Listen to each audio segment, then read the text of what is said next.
there's no question. He's got a boring fight style, you know. He's good at holding people down, getting victories, but fair play to him. Like, GSP got some flack back in the day for being a boring style, and it's That's just true. because he's just better at people. You've got to give him credit. I definitely think it's a boring style, but I mean, I think winning is obviously his #1 goal, and fair play to him, but I feel like I can beat him. I'm a more dangerous fighter for sure, and I think I can not only get the world title, but get the world title off a dominant finish.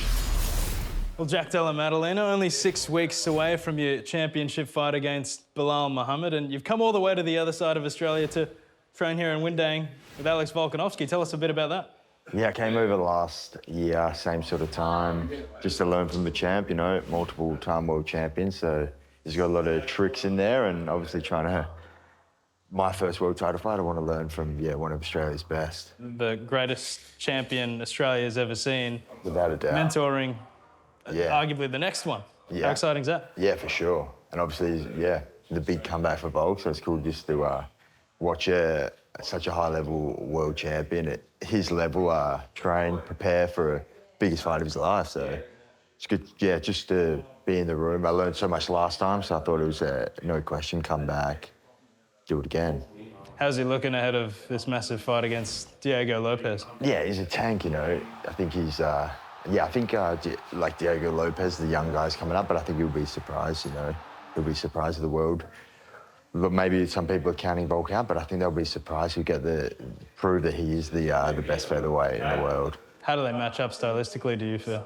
I mean, Diego's dangerous, you know, so anyone like that, he's going to throw caution to the wind and go for it, so he's definitely dangerous. But Volk's been in there with, like, some of the most dangerous strikers, so he knows exactly what he's in for. He's got dangerous submissions, so he's dangerous off his back and on the feet. But I think someone like Volk's high IQ, he's going to be able to sting him. I think he's going to be able to, he's got to stay in there with that composed striking style for 5 rounds. So I think maybe Diego might be able to look good at the start, but I think that Volk will pick it, like he'll have that, he'll start putting it together and couldn't hurt on him, I reckon. He'll get him out of there just from championship experience. Yeah, I mean, we've had good times in Miami recently, so hopefully once again. For sure. Were Volk and Robert Whittaker, I guess, big inspirations for you in your career? Yeah, absolutely. Whittaker was obviously the first one to get that world title, and then it was sort of that, like, oh, it is possible, someone's done it before. And then Volk not only get it, but go on that crazy run, beating, like, legends. And then he came to Perth and, like, you could say beat Islam. I don't think a lot of people in the crowd at least think he beat Islam, but did what he did. It's, massive inspiration. I'm a big fan, you know. #1, I came here because, just a big fan of Volk, and just if I... Get an autograph. Not necessarily the autograph, but if you had told me 17 to go train with, like, a multiple-time world champion, just sit in the room and not only just sit there, but actually, like, him teach me stuff, and, it's obviously a no-brainer for me. So big fan of Volk, big inspiration. No, absolutely, and I can see how that would certainly benefit you and your quest. But, you know, I got to say, Jack, it is a bit surreal sitting here with you right now talking about a title opportunity because I guess for the last, 14 months has it been? You've sort of been the biggest question mark in Australian MMA because you were on such a tear, you're beating Gilbert Burns, and then, of course, the injury happens, the infection happens, and all the complications arise after that. Yeah. Road mapping a way back to the title for you is a bit difficult because it's like, do you have to go through a Sean Brady or a Joaquin Buckley to get there? Here we are. You've got the title shot right away. Take us through how this roller coaster has been for you, physically and mentally. Yeah, it's been a big roller coaster. The injury, then just sort of a couple of us, like, step backs in injury rehab. So it took longer than expected. Going from just going to be from maybe an 8 to 12 week bone break to then getting back in there 12 weeks later. It's been, a good 14 months. But I was pretty fresh to go end of last year, got the Leon fight, so it was just prepping for that. And that was obviously, I wasn't looking past Leon, it was get through Leon, but a lot of people were saying that was the #1 contender fight, so. But then obviously just skipped that step completely and got the title fight, so no-brainer. Biggest opportunity, and this sport's all about opportunities. I think the way it played out, like I was the last guy to put on like a good, solid finish, like a devastating finish against someone in that top 10. So think obviously the UFC appreciated that and then thought I was the best man for the job. You mentioned that Gilbert Burns fight. The success that Gilbert Burns had in taking you down and holding you to the ground. Now, Gilbert Burns is obviously a very good grappler, a great jiu-jitsu practitioner, but his offensive wrestling might not be to the level of Belal Muhammad's. For sure. How big a focus has the ground game been for you in this camp, particularly considering the fact that Leon Edwards is primarily a striker? Yeah. Yeah, I mean, it was a good practice, you know. Obviously, fighting, I feel like I've got some good striking, and anyone who strikes within the division, I'm going to get some good work done against them. So a lot of the guys will be trying to hold me down.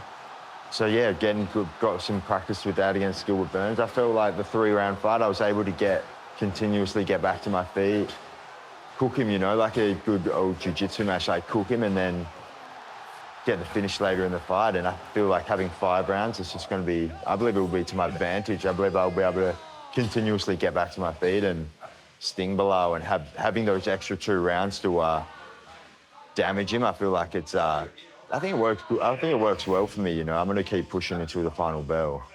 What do you think of Belal Muhammad as a champion? And be honest, what do you think of his fight style? I mean, it's no question. He's got a boring fight style, you know. He's good at holding people down, getting victories, but fair play to him. Like GSP got some flack back in the day for being a boring style, and it's just because he's just better at people across the board. You know, he can hold down the strikers, he can strike the grapplers, that sort of thing. So you've got to give him credit. I definitely think it's a boring style, but I mean, I think winning is obviously his #1 goal, and fair play to him. But I feel like I can beat him. I'm a more dangerous fighter for sure, and I think I can not only get the world title, but get the world title off a dominant finish. With style points. With style points, yeah, for sure. I feel like the prevailing mentality, Jack, is that you have the best boxing in the welterweight division, arguably in the UFC. Belal has said that, no, he deserves that title as having the best boxing in the welterweight division, and he insists that he's not even going to shoot a takedown against you. Do you believe that? I don't know. I think he'll try and dip the toes, you know. He'll dip the toes in the striking, and then I think he'll revert back to I think he'll dip the toes, and then he might think, maybe I'm just better off getting the win, you know. I think he's obviously a competitive guy, so he'll dip the toes, he'll get hurt, and then I think he will revert back to what he thinks is the best, easiest method to victory. How do you rate his striking? I think he's fast. He's not. I wouldn't say he's dangerous. I definitely think he's fast, you know. But it's not. I don't think it's very dangerous striking. He's just good at being fast. I think his threat of the takedown makes his striking better. I think the best boxing in the UFC thing's kind of silly, you know, because I've never had a boxing match, you know, and I think boxing is it's a sport in its own. But that is undoubtedly your greatest strength, your hand. Yeah, punching. I think so. Yeah, I think so. But I think I set it up. By different things. But yeah, I'll take it. If that's it, I won't say. I'll take it. The fight was obviously supposed to be Shavkat Rakhmonov after that performance that he had against Ian Machado Gary. Is that still a fight that you're looking forward? 100%. You know, I've been wanting that fight for a long time, and people probably don't believe me, but I remember the first time I seen him fight, I was wanting that fight. I was thinking as the year played on, I thought maybe it's just all going to work out well, and my first world title fight would be against Shavkat, but the way it plays out now, I think he'll be my first defense, and hopefully we can do it in Perth, you know. Just can see that happening this year. That'll be incredible. Yep. When are you going over to Canada? Going over in two weeks before the fight. So get back this weekend to Perth, have 4 weeks there to sort of peak, you know, get into prime condition, and then get over to Montreal and get into fight week and then get the job done. Grab the cash and dash? That's it, yeah, 100%. By the way, when are we making Don Giacomo a thing? One day, yeah, maybe. Why don't you ask Bruce? Maybe. Like, I mean, do you not like the idea?